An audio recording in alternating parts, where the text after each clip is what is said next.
Hello students, today we are going to continue our chapter number 3 of science and it is genetics and this is video number 4. So till now we have studied about inheritance, heredity and genetics, Gregor John Mendel, reason behind the success of Mendel, reason for the selection of pea plant, rediscovery of Mendelism. Then we studied about terminologies regarding genetics which were a very important part to understand the chapter. Then we studied about the law of inheritance, which was given by his first law was law of dominance, which we have already studied in previous video. Then we studied about the law of segregation, which is also known as purity of gametes. तो देखिएगा ये जो हमने अभी तक chapter almost लगभग पूरा पढ़ लिया है और इसके अंदर हमने इनहेरिटेंस के बारे में पढ़ा, उसका जेनेटिक्स के बारे में पढ़ा, इसके अलावा ग्रेगोर जोहान मेंडल के बारे में कुछ जानकारी हासिल की।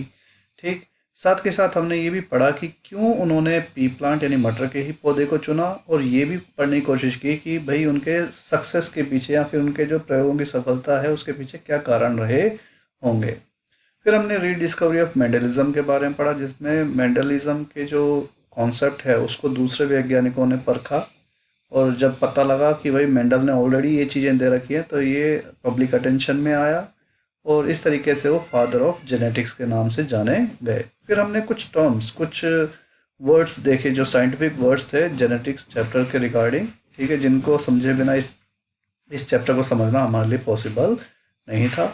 फिर हमने जो आपके ग्रेगोर जॉन मेंडल हैं उन्होंने जो आपके लॉज दिए थे, जो नियम बताए थे इनहेरिटेंस के, वो पढ़े, जिनमें से पहला जो आपका लॉ था वो था लॉ ऑफ डोमिनेंस, ये हमने प्रीवियस वीडियो में पढ़ा था। साथ के साथ लॉ ऑफ सेग्रीगेशन या फिर प्योरिटी ऑफ गमेट्स के बारे में हमने पढ़ा था।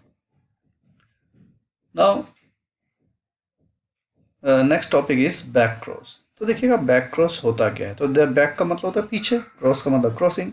That means F1 generation, when F1 generation is crossed with any parent is called back cross.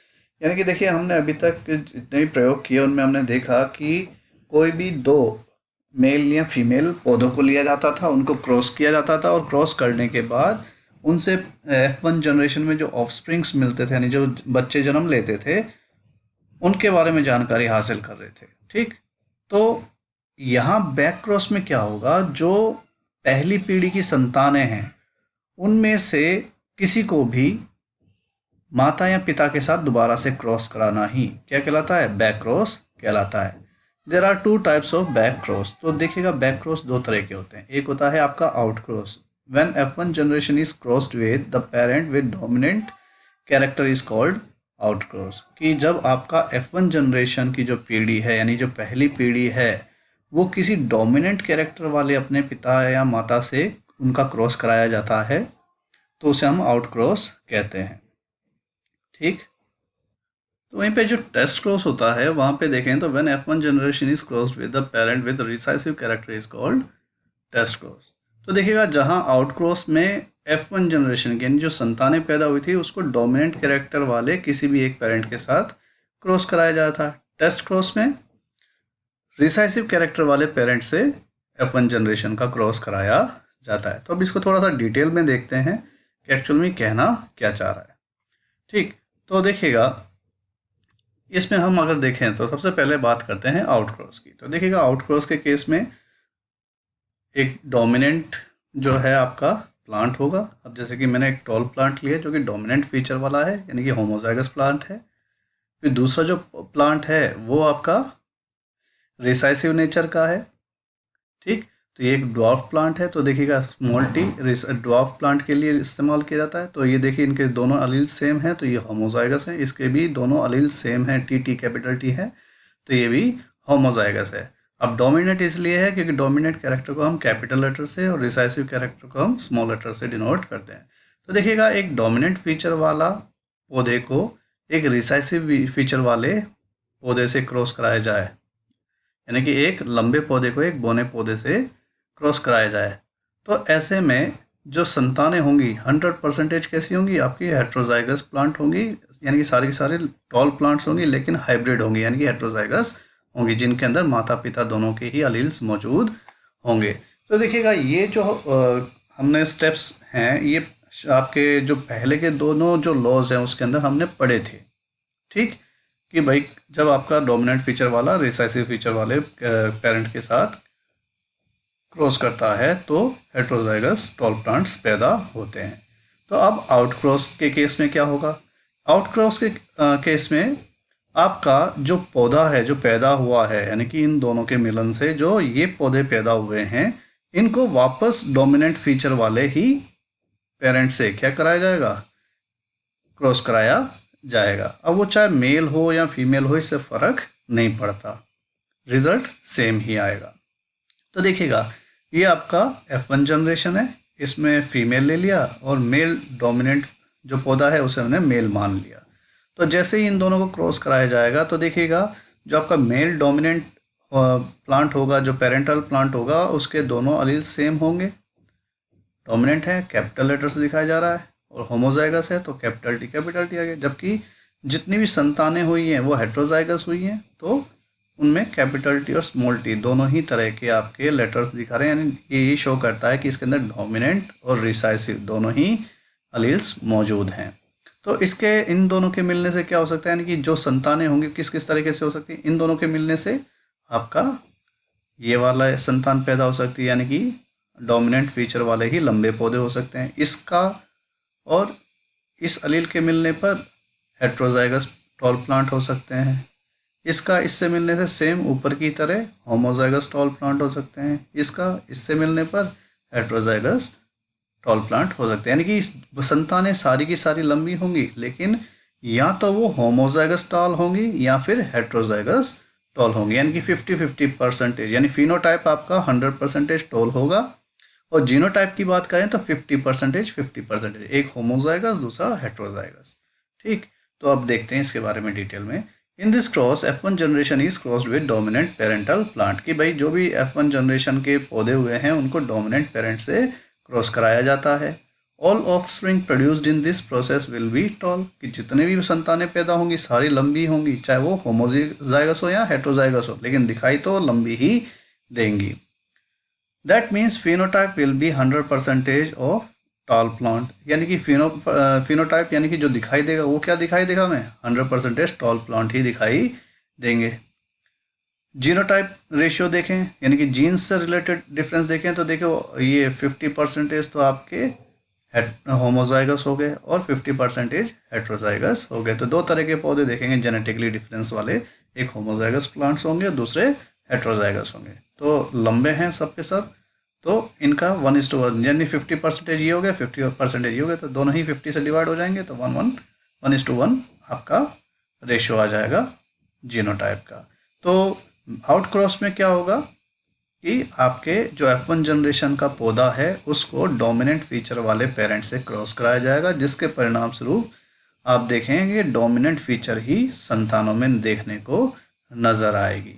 तो जीनोटाइप जो होगा वो आपका 1:1 होगा, क्योंकि दो तरह के जीन्स वाले पौधे होंगे, एक तो होमोजाइगस जिनमें दोनों ही जो अलील्स होंगे वो आपके डोमिनेंट फीचर वाले होंगे, और दूसरा हेट्रोजाइगस टाइप का पौधे होंगे जिसमें डोमिनेंट फीचर वाले अलील भी होंगे और रिसाइसिव फीचर वाले अलील्स भी होंगे, लेकिन बच्चों में जो लक्षण है वो लंबाई के ही दिखाई देंगे, दैट मीन्स लंबे पौधे ही होंगे।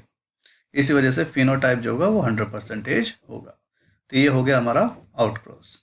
अब बात करते हैं टेस्ट क्रॉस की। तो टेस्ट क्रॉस में भी क्या होगा, वही डोमिनेंट और रिसाइसिव पेरेंट्स लेंगे, उनकी वजह से आपका हेट्रोजाइगस प्लांट्स पैदा होंगे, यानी कि F1 जनरेशन में सारे जो पौधे होंगे लंबे लेकिन हेट्रोजाइगस होंगे। फिर इनको दोबारा से क्या कराया जाएगा, F1 जनरेशन को क्रॉस कराया जाएगा आपके रिसाइसिव पेरेंट से, यानी आपकी बात इससे पहले हमने जो आपका आउट क्रॉस था उसमें डोमिनेंट पेरेंट से क्रॉस कराया था F1 जनरेशन को। अब हम अपने हेट्रोजाइगस प्लांट को, यानी कि जो F1 जनरेशन के प्लांट हैं उनको हम रिसाइसिव पेरेंट से क्रॉस कराएंगे। तो परिणाम स्वरूप हम देख लेते हैं कि अब की बार मेल जो है वो रिसाइसिव है, जबकि जो F1 जनरेशन की संतानें हैं वो फीमेल ले लेते हैं। तो देखिएगा रिसाइसिव मेल के अंदर जो दोनों ही अलील्स होंगे वो कैसे होंगे, ड्वार्फनेस के लिए होंगे, यानी कि बौनेपन के लिए होंगे। तो जब इनको आपस में यानी कि क्रॉस करने का मौका दिया जाता है तो या तो संतानें इन दोनों एलील से जुड़ करके इस तरह की होंगी, या फिर इन दोनों से जुड़ करके इस तरह की पैदा होंगी, या फिर इससे ये जुड़ेगा और इस तरह का बनेगा, या फिर इससे ये जुड़ेगा और इस तरह का बनेगा। यानी हम गौर करके देखें तो या तो जो पौधे हैं वो हेट्रोजाइगस टॉल होंगे, या फिर वो होमोजाइगस ड्वार्फ प्लांट होंगे। यानी कि वो या तो मिक्स प्रजाति के लंबे पौधे होंगे या शुद्ध प्रजाति के बौने पौधे होंगे। तो यानी कि 50% टॉल होंगे लेकिन हेट्रोजाइगस, वहीं पे 50% जो बाकी के पौधे होंगे वो होमोजाइगस ड्वार्फ प्लांट होंगे। अब बात करें in this cross F1 generation is crossed with recessive parental plant, यानी कि F1 जनरेशन की जो पीढ़ी है उसको रिसाइसिव पेरेंट के साथ क्रॉस किया जाता है। तो पेरेंट मेल हो फीमेल हो उससे फ़र्क नहीं पड़ता, क्योंकि देखिएगा जो पौधे होते हैं मटर के वो आपके बाइसेक्सुअल होते हैं, तो नर और मादा दोनों ही एक ही फूल के अंदर होते हैं, तो इसमें फ़र्क नहीं पड़ेगा। तो मेल हो या फीमेल हो रिजल्ट यही निकलने वाला है। ठीक, तो offspring produced in this process will be both tall and dwarf, यानी कि हम इसमें देखें इस प्रोसीजर में तो लंबे पौधे भी देखने को मिल रहे हैं और बौने पौधे भी देखने को मिल रहे हैं। तो फिनोटाइप में डिफरेंस आएगा, यानी कि बौने पौधे अलग दिखाई देंगे, लंबे पौधे अलग दिखाई देंगे। तो फिनोटाइप देखेंगे तो 50% टॉल होंगे और 50% ही ड्वार्फ होंगे, है ना। 4 में से 2 आपके लंबे हैं और 4 में से 2 आपके बौने हैं, तो 50-50% आपके दोनों ही पौधे होंगे। ठीक, तो इससे पहले जो आउटक्रॉस था उसमें सारे लंबे थे, ये फिनोटाइप 100% था, लेकिन टेस्ट क्रॉस में फिनोटाइप वो आपका 50-50 में तब्दील हो जाता है, क्योंकि 2 तरह के पौधे आपको देखने को मिलेंगे फिनोटाइप में, एक लंबे और एक बौने। ठीक, उसके बाद करें जीनोटाइप रेशियो की बात, तो 2 तरह के ही पौधे मिलेंगे अभी भी जीन्स से रिगार्डिंग, यानी कि जीन्स देखिए इन दोनों के सेम है, इन दोनों के सेम है, एक दूसरे से ये अलग हैं। तो जीनोटाइप रेशियो देखते हैं तो हेट्रोजाइगस टॉल प्लांट है और होमोजाइगस ड्वार्फ प्लांट है, तो ये भी 50:50 होता, तो 50 से 50 कट जाएगा, 1-1 बच जाएगा, तो 1:1 टेस्ट क्रॉस का रिजल्ट आएगा। तो आई होप आपको समझ में आया होगा टेस्ट क्रॉस और आउट क्रॉस, जो कि आपके बैक क्रॉस का ही 2 वेरिएंट हैं। ठीक है, 2 वेरिएशंस हैं, तो सिंपल था, एग्जाम में पूछा जा सकता है, तो इसकी तैयारी अच्छे से करिएगा।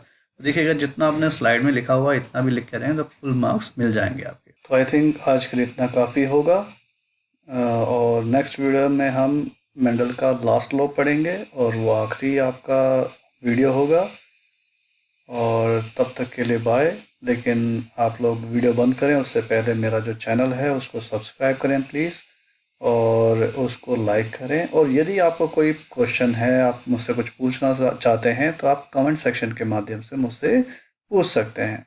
Till then next video, bye.